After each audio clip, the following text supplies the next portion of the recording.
6월 첫 월정기도 이 자리를 허락하시고 예배를 드릴 수 있게 하심에 먼저 하나님께 감사드립니다. 이 시간에 잠시 앞뒤 사람을 바라보면서 형식적인 것이 아니라 진심을 담아서 한번 이렇게 인사를 해보겠습니다. 두 문장이 있습니다. 먼저 한 문장입니다. 주님 바라보면서 함께 걸어갑시다 라고 앞뒤 사람 보면서 진심을 담아서 함께 인사해 보겠습니다. 주님 바라보면서 함께 걸어갑시다. 네. 지금 앞뒤 좌우로 보신 우리 교우들, 성도분들 얼굴을 기억해 주시기를 바랍니다. 꼭 끝까지 함께 가시기를 주님의 이름으로 축복합니다. 자, 두 번째 문장입니다. 모든 영광을 하나님께 함께 드립시다. 시작. 모든 영광을 하나님께 함께 드립시다. 아멘. 님께 영광을 함께 드립시다. 네, 저희 게 없습니다. 다 하나님 것입니다. 잠시 기도하겠습니다. 살아계신 하나님 아버지, 감사합니다. 오늘도 이렇게 함께 주님 앞에 나아가 예배를 드릴 수 있는 공동체를, 우리 징산제일교회를 허락하심에 감사합니다. 주님, 오늘 이 자리에 나와 주님께 나아가는 주님의 백성들의 마음을 붙잡아 주시고, 부족한 주의 종이 전하는 주님의 말씀을 듣고 오늘 이 시간 각자 하나님 앞에 나아갈 때에 약속의 말씀, 위로의 말씀, 사랑의 말씀, 주님의 말씀을 명확하게 듣게 하여 주시고, 또 그 말씀을 붙잡고 살아가는 주님의 백성이 되게 하여 주시옵소서. 살아계신 예수 그리스도의 이름으로 기도드립니다. 아멘. 2023년 4월 말 목사 안수를 받기 전에 저는 항상 고민했었던 부분들이 있었습니다. 바로 정체성이었습니다. 제가 2월부터는 이제 파트로 사역을 하면서 주중에는 헬스 트레이너로 이제 건강을 위한 사역을 하고 있고, 주일에는 교회를 섬기고 있는 저의 삶을 돌아보며 객관화해 볼 때 나는 누구인가, 이것에 대해서, 정체성에 대해서 제가 생각을 많이 할 때가 있었습니다. 그 생각의 끝에 제 스스로 이제 답을 내린 부분이 있습니다. 목사 안수를 받은 후에는 스스로 내렸던 그 답에 있어서 조금씩 더 명확하게 보여지게 되어지고 있습니다. 제가 내렸던 답은 이것입니다. 나는 사역자이다. 나는 사역자이다. 성도 여러분, 사역자란 주님을 위해서 일하는 모든 사람들을 말합니다. 거기에는 목사도 있고요, 전도사, 장로님, 권사님, 집사님을 비롯한 모든 일반 성도를 말합니다. 그 모든 사람들이 사역자라고 합니다.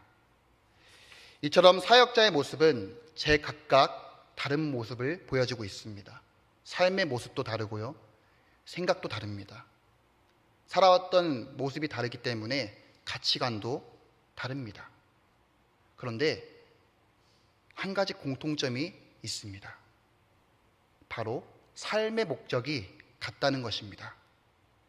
그 삶의 목적은 바로 예수님을 위해 살아가는 삶, 이것입니다. 하나님의 사랑과 그 은혜를 우리가 알고 있기에 우리의 삶의 목적이 나를 위한 삶이 아니라 이제 주님을 위해 살아가는 삶이 되기를 바라는 모든 사람들, 바로 여기 계신 우리 징산제일교회 모든 성도분들, 그리고 지금도 온라인으로 함께 예배를 듣고 계시는 우리 모든 성도분들, 모든 사람들이 모두 사역자입니다. 그렇다면 다시 한번 우리 서로 바라보면서 이렇게 다시 인사해 보겠습니다. 모든 영광을 하나님께 함께 드립시다. 인사해 보겠습니다. 모든 영광을 하나님께 함께 드립시다. 아멘. 각자의 자리에서 하나님께서 불러주셨던 그 부르신 자리에서 우리는 사역자로서 맡은 직무를 잘 수행해 나가야 하나님께 기쁨을 받는 종이 될 수 있습니다. 그렇게 되실 줄 주님의 이름으로 축복합니다. 제가 교육 목사로 5월 한 달 동안에는 저에게 있어서 다양한 경험을 하게 해준 한 달이었습니다. 웅동으로 복음을 전해야겠다는 비전을 가진 PT샵을 통해서 다양한 이중직 목회자 세미나, 그리고 저희 교단 총회 세미나, 장로회 신학교 대학원에서 신대원에서 이뤄진 세미나, 이렇게 총 3개의 세미나를 함께 다녀왔던 시간들이 있었습니다.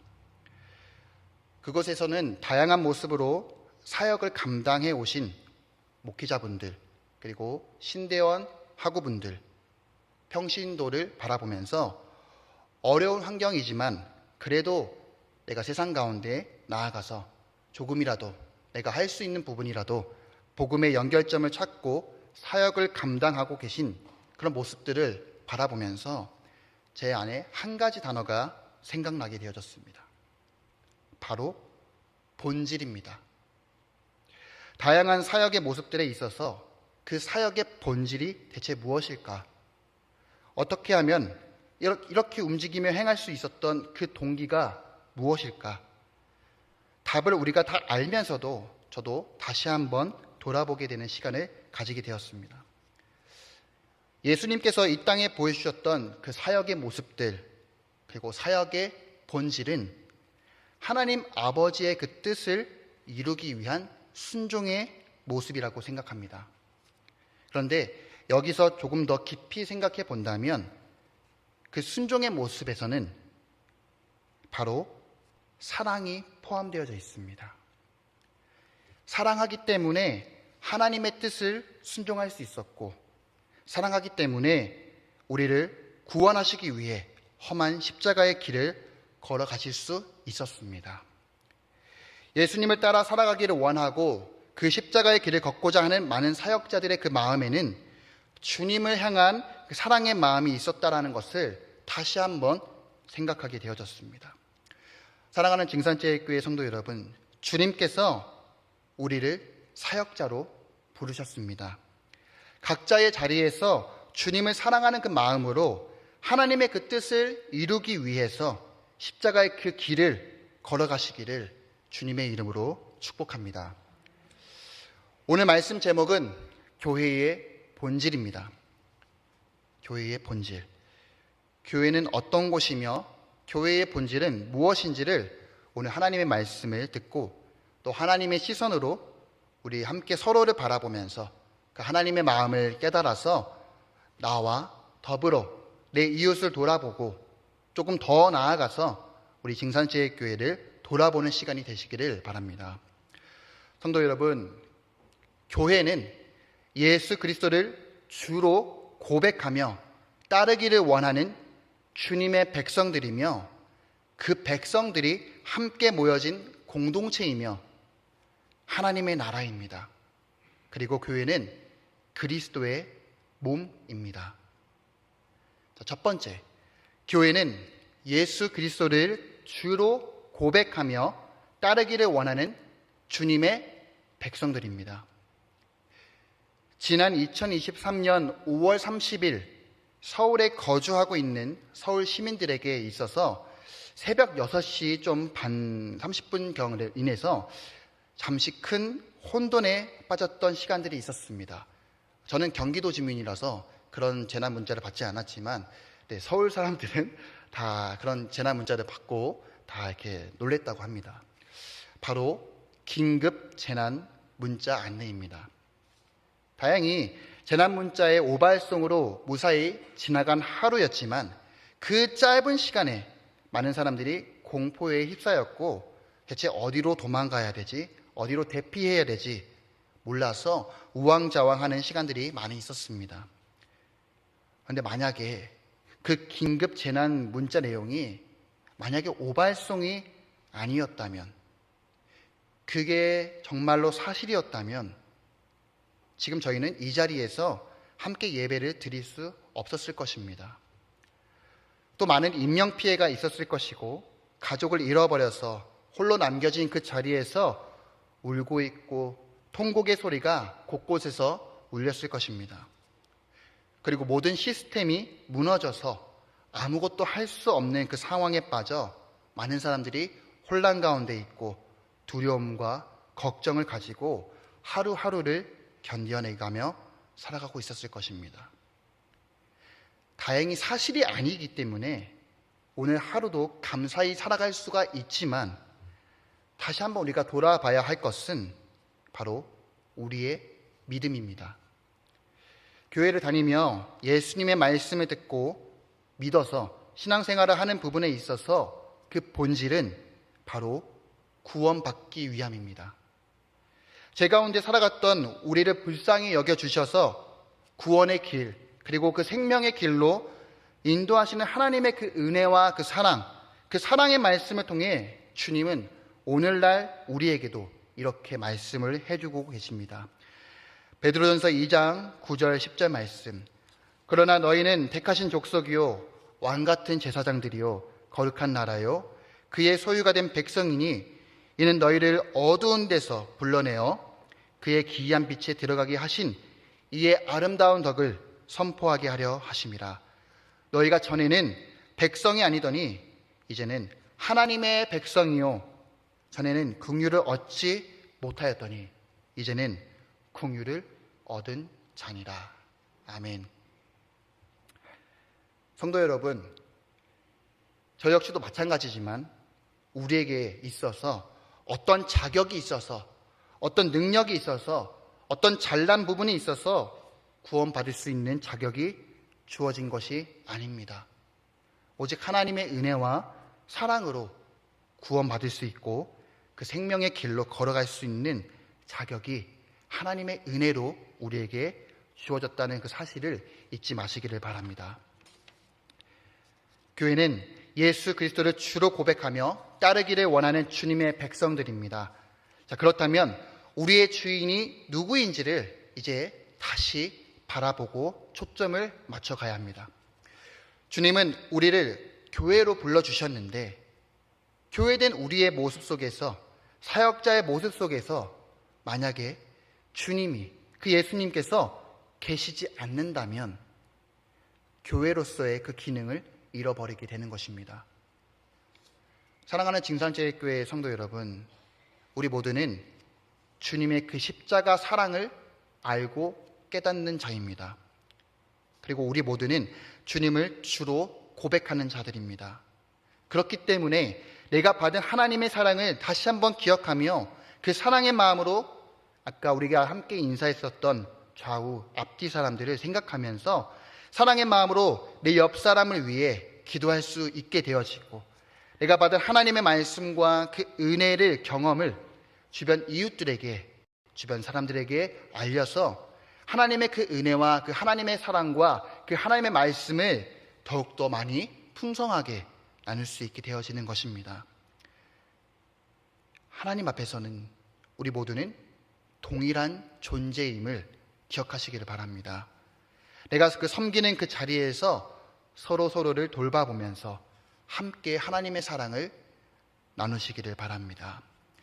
베드로전서 2장 9절 말씀엔 이렇게 기록되어져 있습니다. 후반절에 이는 너희를 어두운 데서 불러내어서 그의 기이한 빛에 들어가게 하신 이의 아름다운 덕을 선포하게 하려 하심이라. 다시 한번 말씀드리겠습니다. 이는 너희를 어두운 데서 불러내어서 그의 기이한 빛에 들어가게 하신 이의 아름다운 덕을 선포하게 하려 하심이라. 아멘. 정말 감동이 되고 감사한 말씀인 것 같습니다. 어둠 가운데 있었던 시절을 한번 돌아봤으면 좋겠습니다. 힘들었고 눈물을 많이 흘렸고 상처가 많이 있음에도 불구하고도 누구에게 말하지 못하는 우리의 어두운 마음들, 어두운 그림자, 좌절할 수밖에 없었던 우리의 모든 상황들, 누군가에게 털어놓고 싶지 못했던 그런 나만 알고 있었던 어두운 부분들, 그럼에도 불구하고도 주님은 그곳에서 우리를 기이한 빛으로 끌어내셨습니다. 그렇기 때문에 주님의 사랑을 다시 한번 기억하면서 어둠 가운데 있는 교회의 성도 한 분 한 분을 우리가 바라보며 주님의 시선으로 바라보면서 이제 우리가 빛 가운데로, 주님의 빛 가운데로 우리가 이끌어질 수 있도록 우리가 함께 노력하며 기도하며 나가야 됩니다. 정말로 주님을 따르기 원하는 주님의 백성들이 되시기를 주님의 이름으로 축복합니다. 앞서 말씀드렸듯이 예수님께서 우리에게 보여주셨던 사역의 모습들, 그리고 사역의 본질에 대해서는요, 저는 사랑의 마음으로 하나님의 뜻에 순종하는 것이라고 말씀드렸습니다. 사랑의 마음으로 하나님의 말씀에 순종하는 것. 주님을 위해 살아가길 원하는 모든 자들이 사역자임을 기억하면서 주님께서 이 땅에 보여주셨던 그 사역의 본질, 사랑의 마음으로 하나님의 뜻에 순종하는 자세로 우리가 이 땅 가운데 복음을 전하는 사역자 모두가 되시기를 주님의 이름으로 축복합니다. 두 번째입니다. 교회는 주의 백성들이 함께 모여져 있는 공동체이며 하나님의 나라입니다. 신앙생활을 해오면서 이런 이야기를 많이 들었을 것입니다. 하나님 말씀 잘 들어야 합니다. 주님 말씀 잘 들어야 돼요. 성경 말씀 많이 묵상해야 됩니다. 라고 우리는 많이 들었습니다. 그런데 저는 오늘 여기서 한 가지 더 말씀드리고 싶습니다. 성도 여러분, 하나님 말씀을 잘 들어야 합니다. 잘 묵상해야 됩니다. 그리고 이거 한 가지를 더 기억하셔야 됩니다. 내 이웃과 세상의 소리도 들어야 합니다. 내 이웃과 주변에 있는 소리를 들어야 합니다. 개신교 신학자인 칼 바르트가 남겼던 말 가운데는 이런 말이 있습니다. 한 손에는 성경, 한 손에는 신문을. 칼 바르트의 발언은 신앙인은 성경뿐만 아니라 세상과 역사에 대한 관심과 조망을 게을리 하지 말아야 할 것을 말해주고 있는 것입니다. 그렇다면 하나님께서 교회를 향하신 그 뜻이 무엇일지, 또 교회를 통해서 하나님은 무엇을 행하시기를 원하실까, 이것에 대해서 우리는 질문을 던져야 합니다. 교회는 주님을 믿는 백성들이 모여져 있는 곳입니다. 각자 살아왔던 모습들이 다르며 생각하는 부분들이 다르지만 한 가지 분명한 사실은 우리 모두는 살아계신 하나님을 믿고 있다는 것입니다. 믿습니까? 살아계신 하나님을 우리는 모두 믿고 고백을 합니다.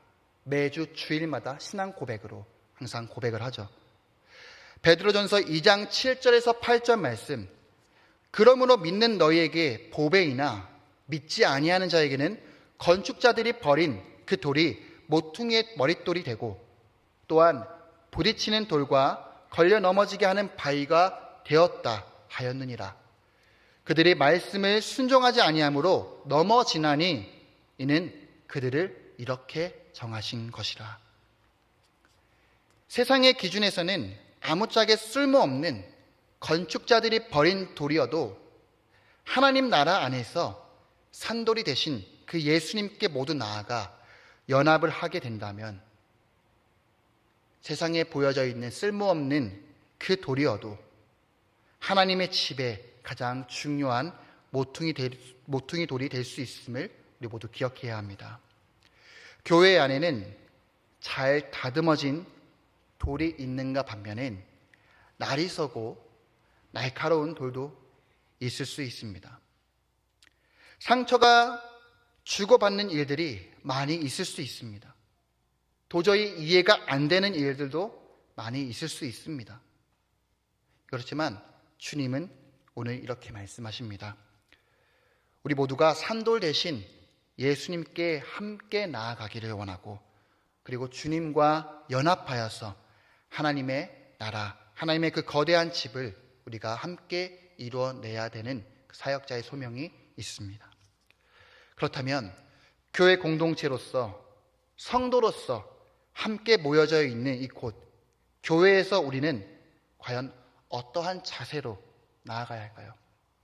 하나님의 뜻은 우리가 이제 알겠는데 그렇다면 이제는 실천적으로 우리가 어떻게 행동하고 나아가야 할까요?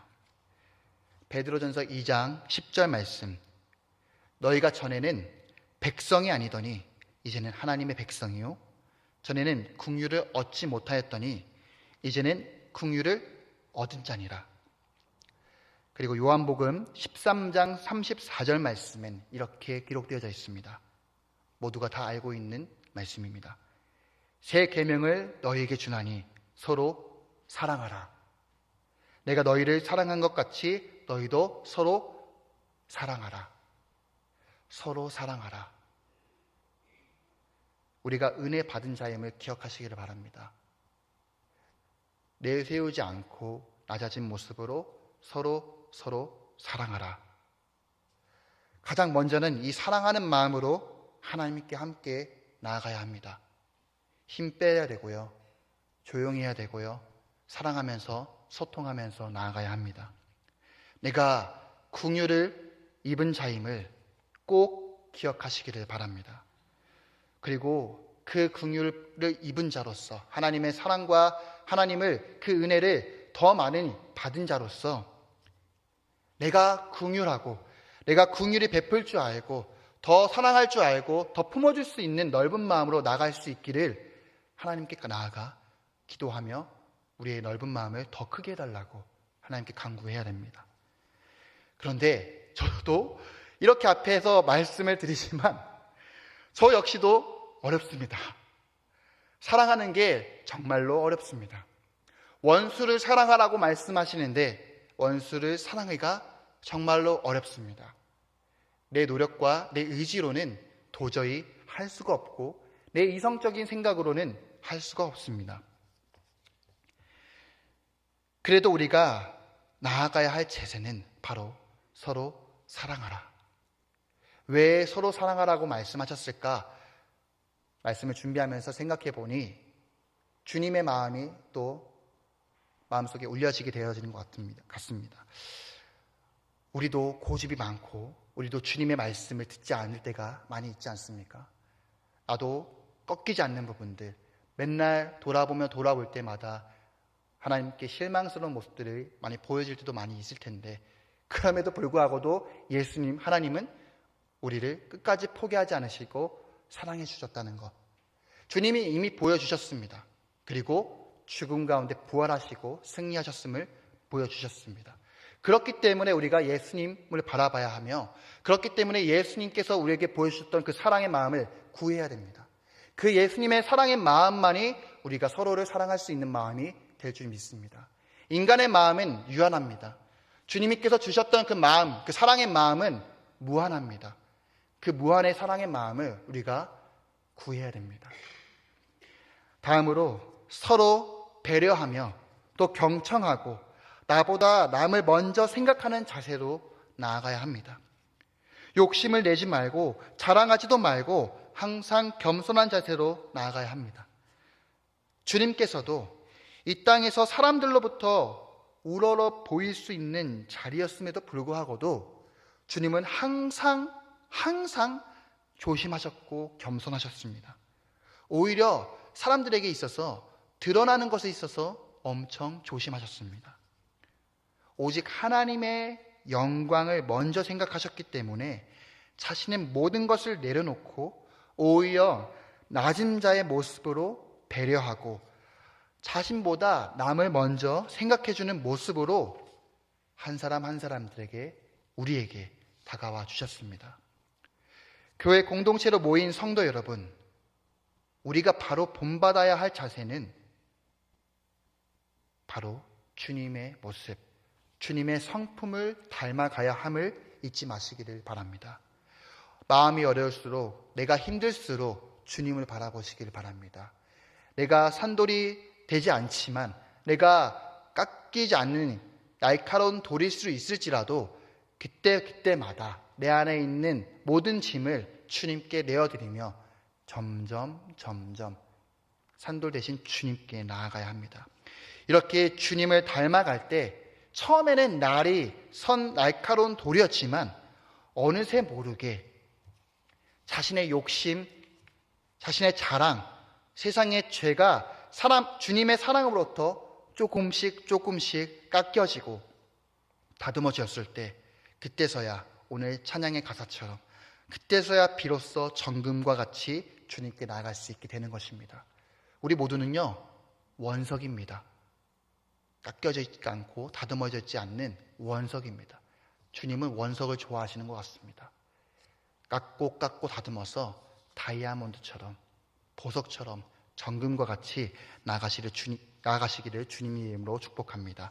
그 빛 대신 주님께, 산도 대신 주님께 여기 모인 성도 모두가 이제는 함께 돕고 돌봐 나가야 합니다. 나만 누리는 복음이 아니라 함께 누리는 복음이 되시기를 주님께서 원하십니다. 세 번째입니다. 교회는 그리스도의 몸입니다. 그리스도의 몸입니다. 고린도전서 12장 12절 말씀, 몸은 하나인데 많은 지체가 있고 몸의 지체가 많으나 한 몸인과 같이 그리스도도 그러하니라. 고린도전서 12장 25절에서 27절 말씀, 몸 가운데 분쟁이 없고 오직 여러 지체가 서로 같이 돌보게 하셨느니라. 만일 한 지체가 고통을 받으면 모든 지체가 함께 고통을 받고 한 지체가 영광을 얻으면 모든 지체가 함께 즐거워하느니라. 너희는 그리스도의 몸이요 지체의 각 부분이라. 아멘. PT샵에서 회원들을 가르치다 보면요, 골반이 많이 틀어져 있는 부분들이 있다 보니 한 발로 중심을 잡고 운동할 때 좌로 우로 흔들리는 사례들이 많이 있습니다. 처음에는 두 발을 딛고 운동할 때는 몰랐지만 한 발을 중심을 잡고 운동할 때 문제가 있음을, 골반이 틀어졌음을 인식하게 되어지고 나의 약한 부분이 어디인지를 알게 되어집니다. 신체적으로 처음에는 몰랐지만 서서히 시간이 흐르다 보면은 어느 한쪽이 아픔이 발생하고 또 질병으로 이어지고 또 병이 전이되는 것처럼 교회에서 어떤 지체가 아픔이 있게 되면 그 아픔이 전이되어서 교회의 많은 곳에서 그 아픔이 점점 배로 커지고 더 나아가서 공동체가 그 곳곳에 아픈 곳이 터지기 시작합니다. 그럴 때 어떻게 해야 할까요? 가만히 두면은 그 아픔이 배로 커져서 그 아픔이 질병으로 이어져 무너지는 위기까지도 오게 되어집니다. 교회는 서로의 지체가 연결되어져서 주님을 함께 바라보는 곳입니다. 서로의 목소리를 경청해주고 서로 품어주며 함께 나아가야 합니다. 그리고 문제가 있을 땐 외면하지 말고 함께 그 문제를 끌어안고 함께 울고 함께 방법을 찾아서 그 해결책을 찾아 병이 커지기 전에 치료를 해야 합니다. 신앙생활은 나 혼자 하는 것이 아닙니다. 주님을 믿는 백성들 각 지체가 함께 소통하며 질서 있게 주님 앞에 나아가야 합니다. 나 홀로 앞서서 나가다 보면요, 항상 문제가 발생하곤 합니다. 예를 들어서도 우리의 신체의 기능에서도 만약 한 기능만 쓰고 다른 기능들을 쓰지 않는다면 쓰지 않는 기능은 점점 소멸해지고 약해지게 되어집니다. 결국엔 밸런스가 무너지게 됩니다. 교회도 마찬가지입니다. 교회의 밸런스, 바로 하나님의 말씀에 순종하는 자세로 나아갈 때 함께 서로를 돌보며 함께 기도하며 하나님의 뜻을 함께 구해 나가야 합니다. 그 기본적인 베이스는 바로 사랑이 받침이 되어야지만 가능하다는 것을 잊지 마시기를 바랍니다. 이제 말씀을 마무리하겠습니다. 교회의 주인은 바로 살아계신 하나님이십니다. 여기 계신 모두가 주님께서 우리를 교회로 불러주셨습니다. 그리고 함께 모여 주님을 주로 고백하며 이 자리에 나왔습니다. 지금까지 어둠 가운데 복음을 몰랐지만 복음을 알아도 어둠 가운데 있을지라도 이제는 저희 모두 알고 있습니다. 빛 대신 예수님께서 빛 가운데로 나오라고 말씀하시고 초청해 주고 계십니다. 그 사랑과 은혜를 이제 나만 누리며 자랑하는 그리스도인이 아니라 교회로서의 의미를 다시 한번 생각해 보면서 산돌 대신 예수님께 바라보며 연합하며 하나님의 거룩한 나라를 함께 세워나시기를 주님의 이름으로 축복합니다. 사랑으로서 하나됨을 구하며 서로를 돌봐보며 소통 가운데 함께 주님을 바라보며 구하고 나갈 때, 그렇게 기도하고 나갈 때에 두세 사람 모인 곳에 주님께서 함께 하신다고 분명히 말씀하셨습니다. 그 믿음을 가지고 함께 나가시기를 주님의 이름으로 축복합니다.